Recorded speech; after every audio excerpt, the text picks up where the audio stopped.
On today's show, we are doing a special episode focusing on the recently finished Marvel crossover event, Age of Ultron.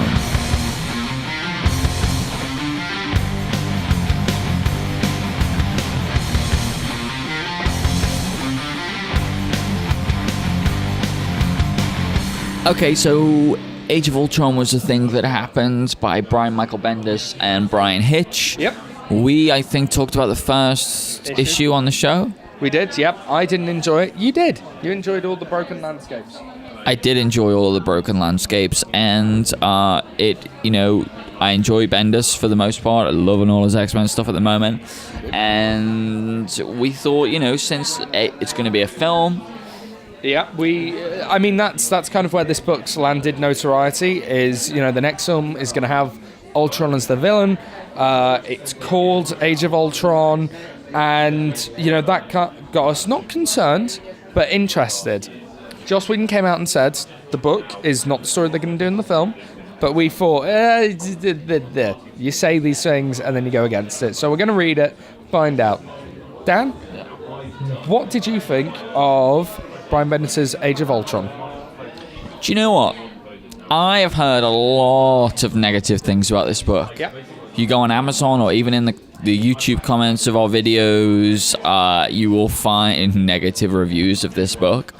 By the way, can I just say, because this is a special episode, first half of the episode is going to be review, second half is going to be spoiler talk, I think.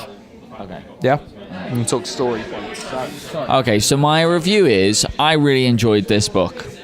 Really enjoyed it. With the exception of the resolution. As always happens with... I don't think it's spoiled. As always happens with issues with time, the resolutions are just never as satisfying as you need them to be. Yeah. And so the resolution in this, there's a lot of timey-wimey things that go on, and it just feels a bit, do you know what I mean? Because they can't stick it the way that they want to stick it. Yeah. It doesn't seem to fit. But the adventure of this book, I really, really enjoyed. I was intrigued the whole time. I wanted to know what was going on. I was excited by it. I liked the artwork for the most part. There were some weird panels where it was just sort of muddied and... There was a couple of physical mess-ups in this book. A couple of characters looking a bit Michael Jackson-like. A couple of limbs that can't physically do that. There were a few moments of that in this book for me. Yeah, there were definitely some problems with the artwork, but for the most part, I really liked it, and I really liked the creation of worlds that Hitch does in this. At least 3 separate different times and worlds that I thought, I really, really enjoyed to look at. It really created an atmosphere for me. And yeah, I like the plot. And Bendis' writing, I've heard the criticism of Bendis that you could sort of blank out all these characters' faces and you wouldn't know who's talking. He just writes everyone the same. But what is good about Bendis is that his characterization for the most part comes from conversations between other characters about a third character. So from Tony and Wolverine talking about Cap, they'll say really cool things, and we'll get stuff about from any other way around. So when you have these characters in the hands of Bendis talking about their teammates, that is always really, really fun for me. And there's a lot of dialogue in between characters in this book that maybe you wouldn't ever see together in other circumstances. So yeah, for this sort of adventure, this sort of yarn, I actually really, really enjoyed it. I had a great time with this book. The resolution fell a bit flat, but it was sort of always gonna. And yeah, no, I had a good time. I enjoyed it. Yeah, I'm very split on this book. There are the idea I really enjoy. Really enjoy the idea.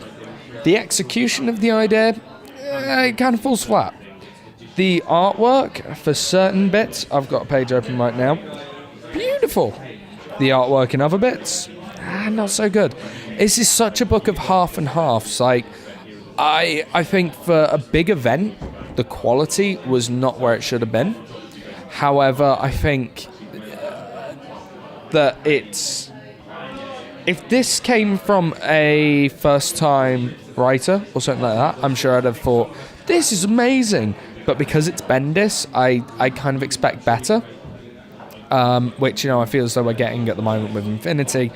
And artistically, I'm not very fussed. I'm not very fussed on the art. I don't have a problem with the dialogue. I think all the characters sound right for me. And yeah, you're right, when they are talking about other people, it's fantastic. A lot of action in this book, which is always good to see. But it is mixed in with a lot of dialogue. Like the first issue is... Not the first issue, the second issue is very dialogue heavy. And I really enjoyed that. There's a couple of cool twists, a couple of cool turns. Overall, I'd say this is one worth reading, but don't get your hopes up, and I do really hope this isn't the story that they do for the Avengers film. I don't think it can be. They can't have the cast of characters that they've got in here. Well, I think let's start. Spoiler warning now. They can't, based purely on the fact that Ultron's in it for about 6 combined pages. There is no Ultron in this book. I quite like that, though. I understand why they did it, and for the story purposes, I get it. But as someone who's never read Ultron before, I was like, okay, Ultron, let's see what this is all about. Ultron, wait. There he's defeated. Okay, well, that was a good book. And he's on, all the covers as well, so I felt a little bit kind of cheated in that, personally. One severe positive, though, I love their future, where Hank Pym is not there anymore, and I love Nick Fury-esque Captain America.